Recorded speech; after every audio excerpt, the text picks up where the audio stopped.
To use a Zip card in store, it's essential to note that it cannot be used for online transactions. The card allows you to make purchases above $35 in store, utilizing your estimated spending power. The process begins with opening the mobile app and logging into your account. From there, you can either tap the In-Store tab at the bottom navigation bar or scan the QR code on the card. Next, enter the desired spending amount, including tax, and proceed by hitting Continue. A repayment plan will be displayed on the subsequent page, which you must review before agreeing and continuing. Following this, a Truth in Lending disclosure will appear, requiring your review and agreement before proceeding. Upon completion, you will receive a notification indicating that your Zip card is ready for payment.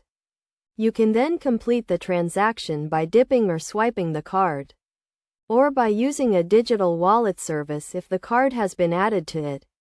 This straightforward process enables you to effectively utilize your Zip card for in-store purchases.